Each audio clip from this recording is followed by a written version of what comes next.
So I heard that you have a book that you're writing about weight loss, and I wanted to share with the participants about, what you're writing about and what are the best um, advice, I guess, that you have for them regarding weight loss. So weight loss is near and dear to my heart. I used to be morbidly obese. I got sick because of my obesity. I had developed sleep apnea, hypertension, gout. Then I developed cardiomyopathy, and then I was like, well, now I can't exercise. And now I'm morbidly obese. I'm on the other end of the stethoscope. What do you do about it? And so I came up with this plan. If I need to lose weight, how do I do it? And first thing, like anything else, this isn't brain surgery, and like I say, I should only brain surgery, right? But the first thing you have to understand is, what is fat? What is it? People they give me all these weird answers, but fat is stored energy. First thing you have to understand. So fat is stored energy. Why do we store that energy? We store it because we've taken in more energy than we need. And how do we measure energy? We measure energy in calories. And people don't like this concept, and it's very hard to sell, but the reality of the situation is that if you eat more calories than you require, your body stores it as fat. It doesn't matter if it's a carbohydrate, protein, fat, or alcohol. Calorie is a calorie is a calorie is a calorie. Some people say don't eat diet soft drinks. It's BS. And my book is called It's All Bullshit. Don't eat carbs. BS. You should eat carbs. What you need to know is the first thing. What's your basal metabolic rate? How do you figure it out? You go on your phone, right on the search bar, type in BMR. And it'll come up, BMR calculator. Put your height, your weight, your age. And that's what's going to tell you what you burn in 24 hours. Nothing burns more calories in 24 hours than staying alive. If I live from today to tomorrow, I'm going to burn a certain amount of calories. If I take in more calories than I need in that 24 hours, doesn't matter what if I eat once a day, 10 times a day, 20 times a day.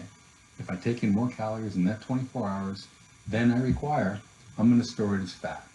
If I take in less calories in that 24 hours, I'm going to go to my energy store. Some people say, well, if you do a diet like this and you count your calories, you're going to slow down your metabolism. Another fallacy, it's BS. What happens is you weigh, like for me, when I was 6'1", 6'2", 300 pounds, my basal metabolic rate was probably around, 2,600 calories. And what I did, I ate 500 calories a day. And I'm not advocating that because it's hard to stick to a 500 calorie a day diet, but I was desperate, but I took off a lot of weight really quick. But if your basal metabolic rate is 2,500 calories for round numbers, and you eat 2,000 calories a day, at the end of 1 week, 500 calories less, you're going to lose a pound. Has to happen. But as you lose weight, your basal metabolic rate goes down. It doesn't go down because you've slowed your metabolism. It goes down because you weigh less. And I always like car analogies because it's simple for me. I'm a simple guy. If you have a V8 Cadillac or Escalade, it probably gets 12 miles to a gallon. If you got a 4-cylinder Toyota Prius, it gets 50 miles to a gallon. As you lose weight, your BMR is going to keep dropping because it takes less calories for you to maintain your weight. That's why a lot of people fail bariatric surgery. They don't learn these concepts. You get a gastric sleeve, shrinks your stomach, you eat less calories, but as it stretches out, if you don't understand the calories of what you're putting in your mouth are, you're going to gain your weight back. It's that simple. I advocate things like an air fryer. I use an air fryer. Mushrooms. Because the whole bushel is 20 calories. Things like Miracle Noodles, a whole bowl is 0 calories. People say don't drink diet soft drinks. I drink soft drinks all the time. If there's 0 calories, there's 0 calories. Period. So the first thing to do is understand your BMR. Start writing down what you eat or calculating in some way. There are apps for it. And say, if my basal metabolic rate, whatever it is 1,500, 1,400, 1,200 calories, I want to set a goal of how much weight I want to lose per week. You must eat 500 calories less than that for a pound. If your goal is to lose a pound every 2 weeks, you eat 250 calories less per day. Because at the end of that, it'll be half of that. So 500 calories a day, every week is 3,500 calories, and that's what you do. Or you can do it a different way. A lot of us are medical professionals here, and we calculate what is our body mass index. Body mass index tells us if we're normal, we're obese, we're morbidly obese, And we know the health implications just from being obese or morbidly obese. So dramatic. Cancer is the number one killer. That number one killer is probably from obesity. So if we look on one of these charts and we say at a given height, a given weight, given age, to have a normal body mass index, which should be between 20 and 25, say we use 23 as a round number, it tells you your height, your weight, your age, and then you can plug that back in to your body mass, to your basal metabolic rate formula, and that tells you at a given age, a given height, given weight for that weight, these would be your calories. And you can say, well, if I'm a 5'3" woman that should be 120 pounds, and my caloric requirement at a certain age is say 1,300 calories. If I eat 1,300 calories per day, I'll eventually get to that weight and stay that weight. And I'll always weigh that, because now you've reset your brain to eat at that many calories a day. The worst thing to do is people starve themselves and fast or go on some crazy diet. They lose weight real quick and then they overeat. And they gain the weight they lost plus more. And when people use these diets like the Atkins diet, zone diets where they don't eat any carbohydrates, it doesn't make sense, because that's not part of real nutrition. And the way that works is, we know that, especially with the Atkins diet or keto diet, if you don't eat carbohydrates, you don't secrete insulin. And so insulin takes the extra calories that you eat every day and says, okay, I'm going to store this for later use, and they convert it to fat. If there's no carbohydrates, you don't secrete insulin, so you don't convert it to fat. That's how that diet works. But the minute you introduce carbohydrates back to your diet, you've got your cells really looking for all those carbohydrates. You're going to secrete even extra insulin, so you're going to get even fatter. Plus, you haven't learned this concept of how many calories a day to eat, and you gain weight even quicker. So, bottom line, basal metabolic rate, understand it, know what it is for you. It's on the map and any search bar on your computer. Know how many calories a day you should eat, and decide how much weight you want to lose and how quickly. If it's a pound a week, 500, about that number, whatever it is. If it's 250, if it's a half a pound a week, 250 off. And what you should do every time you lose 10 pounds is recalculate your basal metabolic rate, because it's going to go down as you lose weight. Right.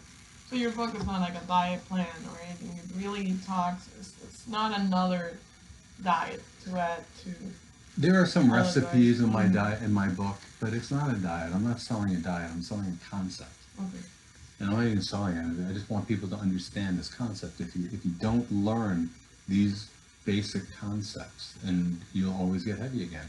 And this is how I've done it, and this is how I maintain my weight. And people who followed my recommendations have no problem. And some will say, well, I hate dieting, and I don't consider dieting.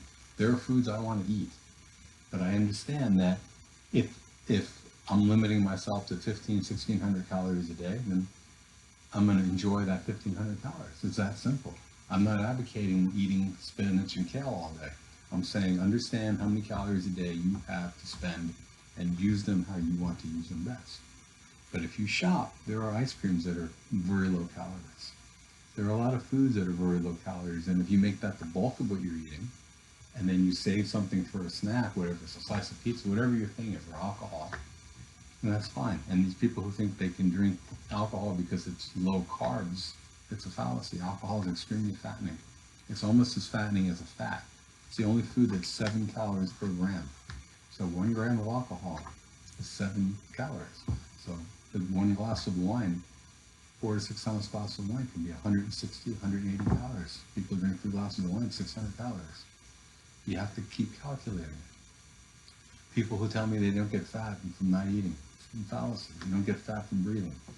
People who just say, oh, I have coffee for breakfast, salad for lunch. They don't realize, but if they're using cream in their coffee, 1 tablespoon can be 40 calories. Some of these non-fat sweeteners that have the cream in it are 60 calories per tablespoon. You put 3 tablespoons in your coffee, it's 180 calories. If you had 2 cups of coffee, that's 360 calories already. If you have a salad for lunch and you put 2 tablespoons, just 2 tablespoons of olive oil and nothing else, no sugar, no cheese, and just the calories from the vegetables, then if they're negligible, but 1 tablespoon of olive oil can be 140 calories. 1 tablespoon. So if say you had 3 cups of coffee and you had a salad that had 3 tablespoons of olive oil for breakfast and lunch. So 140, 280, 320 plus the first 180. You've had 600 calories just from 3 tablespoons of olive oil and 3 tablespoons of creamer. And eat nothing all day. Right. You had a whole head of cauliflower. If you season it and bake it in an oven, is 100 calories. I bring my lunch every day now because I know that it's too tempting to eat food that you don't know. But I know if I eat an apple, it's 80 to 100 calories. If I have a soft drink, I know that I know the calories in it first. 5 calories. And that's all I do. If I have candy, I have sugar-free or low-calorie candy. I just calculate in my brain all day long how many calories I consume. And if you go to the store and take the time and start looking, there's a ton of food that is very low calories. You just got to look for it. And for people who are just starting a new lifestyle, going towards obesity to probably getting fitter and into a normal BMI level, what would your advice be in the sense of when the cravings come, when they really want to forget about the diet and just like go back to their original unhealthy You know, lifestyle? I hate the quote, but my son would tell me one quote is from Paris Hilton, and nothing tastes as good as skinny looks. So that's up to an individual, but I tell people that you shouldn't completely starve yourself. I give in to my cravings. Yeah. I'm the same way. But the important thing is, number one, and the other thing I talk about in my book is there's a thing in our life I think that we all call a turning point. And what's your turning point? Turning point is when you decide, enough's enough of something. For like, I don't know, running red lights, they put stop signs there, red light things so people don't run them and get killed. Or a stop sign at an intersection where there's too many car accidents. Or gun control, because people are being killed with too many guns. And for some reason in our culture, things have to get so out of hand before you decide you're going to make a change. I had the same problem. I was in a hospital, atrial fib, blood thinners, gout, hypertension on 4 blood pressure medicines, and I'm a doctor. What am I thinking? And I'm telling people who come to see me with their back problems every day, you need to lose weight, but yet I'm morbidly obese myself. And this is a hard concept, but you have to decide, is it at your turning point? Is it worth to make the change before you really have bad problems with your health? And, it's hard to talk people into that. You have to just look within and say, am I happy with this current state? Am I going in the right direction, or should I make a turn to a better direction? And that's what you have to do. So you have to have conviction, like you need to. Yeah, we all have to have conviction, right? But, everybody works hard. We're all dedicated people. You have to decide if you're doing it for yourself, you're doing it for someone else, you're doing it for your family. You don't like the way you look in the mirror. You're not happy. Whatever the reason is for you, you just have to decide what your priority is. But then you also say, listen, we're not idiots. If we educate ourselves and I want this snack, I want this or that, and have it. But just calculate it. And if you have a bad day, you ate too much, I tell people, don't worry about what they're going to eat tomorrow. Just worry about the next meal. Don't worry about what you ate before. Just worry about the next thing you put in your mouth and think about it. And say, maybe I'll just write down how many calories, and just let me get a concept. How many calories am I really eating a day? People don't even understand it until they start calculating it. And that's what I recommend to people. So what's the expected release date for your book? It's a good question. We pretty much have it all written, and I'm trying to get a publisher to work with to get it published. So hopefully in the near future. All right. Thank you, Dr. Vanni. My pleasure. I hope this helps people.